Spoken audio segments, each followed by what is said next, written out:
I remember the whispers. They were like a constant murmur, a background noise that you couldn't quite ignore.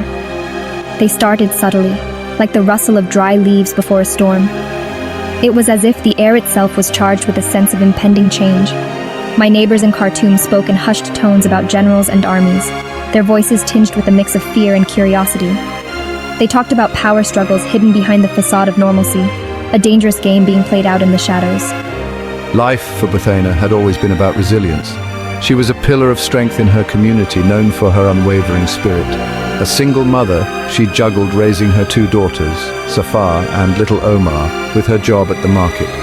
Every day was a balancing act, a testament to her determination. Her days were long, filled with the rhythm of haggling and laughter. The market was her sanctuary, a place where she felt in control, yet a shadow was creeping in, a premonition of the darkness that was to engulf their lives. The signs were there if you knew where to look. The whispers grew louder, more frantic, as the days turned into weeks. It was as if the entire city was holding its breath, waiting for the inevitable. Tensions escalated between the Sudanese Armed Forces and the Rapid Support Forces, two powerful entities vying for control. The streets became a stage for their power play. I hoped it was just another political storm, one we would weather as we always had. But deep down, I knew this time was different. She clung to this hope even as she packed a small bag, her hands trembling with the weight of uncertainty. A mother's instinct to protect her children overriding her fear. She knew she had to be strong for them, no matter what lay ahead. The day the guns came, the world shattered. The once peaceful city was engulfed in chaos, and the echoes of gunfire reverberated through the streets, marking the beginning of a nightmare.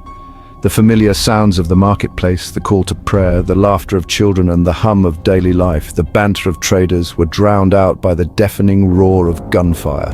The vibrant market turned into a scene of panic and confusion as people scrambled for safety. The air, thick with the stench of fear, was punctuated by screams. The once lively streets were now filled with the sounds of terror and despair. I grabbed my children, clutching them tightly to my chest, my heart pounding against my ribs like a trapped bird. Every second felt like an eternity as we sought refuge.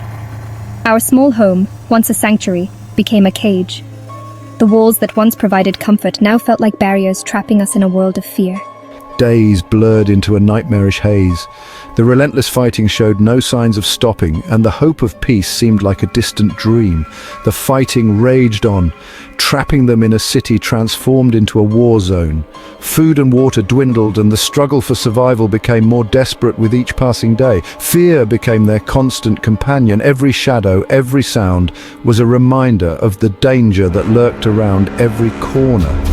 The stories that filtered in from neighbors were fragments of horror, homes destroyed, loved ones lost, innocents stolen. The community that once thrived was now a landscape of grief and loss. I knew we couldn't stay, that staying meant risking everything.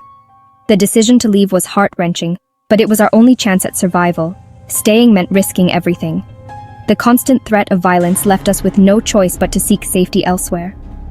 When a brief lull in the fighting offered a window of escape, I took it, seizing the moment with a mix of hope and desperation, joining the exodus of terrified families fleeing their homes. We left behind everything we knew, carrying only the hope of finding safety and a future free from the shadows of war. The road out of Khartoum was a river of desperation, a sea of faces, etched with fear and exhaustion, stretched as far as the eye could see. Mothers clutched their children.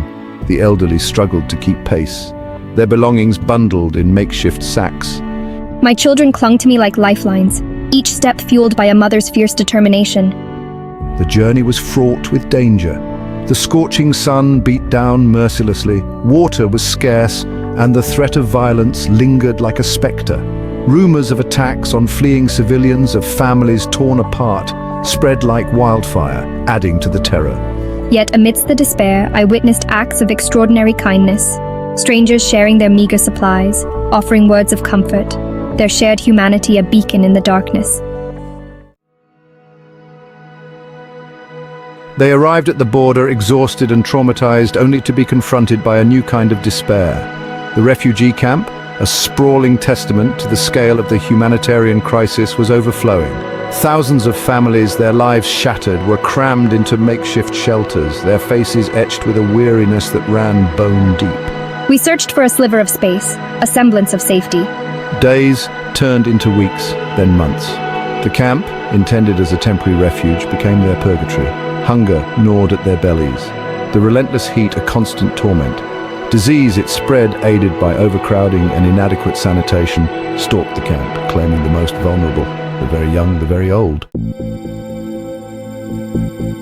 At night, huddled under a sky indifferent to their suffering, Buthaina listened to the stories whispered around her. Tales of unimaginable brutality, of villages razed to the ground, of women and girls violated, their bodies becoming battlegrounds.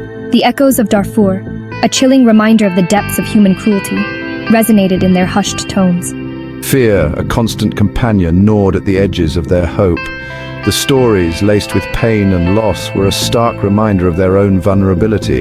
They were at the mercy of forces beyond their control, pawns in a power game played by men with guns and agendas that had no room for their humanity.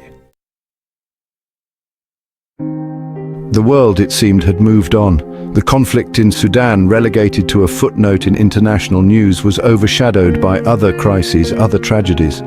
The promised aid, trickling in at a frustratingly slow pace, was never enough. The weight of their plight, borne on the shoulders of millions displaced, seemed to have faded from the world's collective consciousness. The injustice of it all burned in my heart. Were our lives, our suffering worth so little? Did our stories not deserve to be heard, our humanity acknowledged? The silence, deafening in its indifference, felt like a betrayal.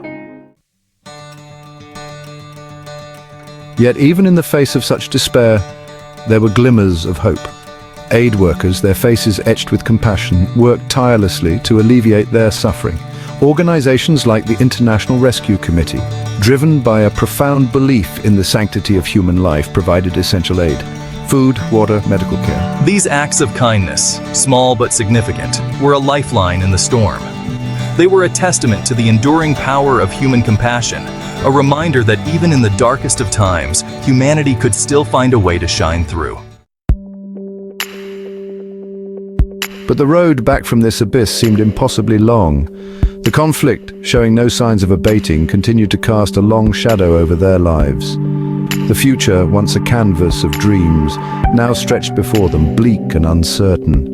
The longing for home, a constant ache in their hearts, was tempered by the fear of what awaited them. Would they ever be able to rebuild their lives, to reclaim the pieces of their shattered dreams? Or were they destined to remain forever tethered to this desolate place, forever defined by the trauma they had endured?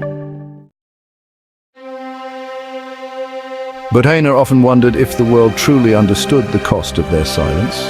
The conflict in Sudan was not just about geopolitics or power struggles. It was about real lives shattered, about futures stolen. It was about the erosion of hope, the slow death of dreams. Their stories, though whispered in the shadows, deserved to be heard. They were a testament to the resilience of the human spirit, a call to action for a world that had grown weary of witnessing their suffering. The conflict in Sudan is a tragedy that demands the world's attention. The devastation is widespread, affecting countless lives and leaving a trail of sorrow and despair. It is a stark reminder of the human cost of indifference, of the fragility of peace. Innocent children, families, and entire communities are caught in the crossfire, their lives shattered by violence and instability.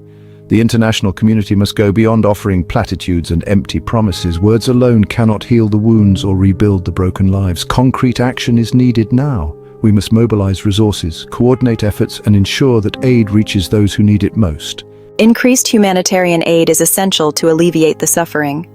Targeted sanctions against those who perpetuate the violence are crucial to pressure for change. And a renewed commitment to finding a peaceful resolution are not just political imperatives, but moral obligations. The people of Sudan, like Buthaina and her children, deserve nothing less. Let their stories be a catalyst for change. Let their resilience ignite our compassion. Let their plight awaken our conscience. For in their struggle for survival, we see a reflection of our own humanity. And in our response, we define who we truly are. We must act now, for the sake of Sudan,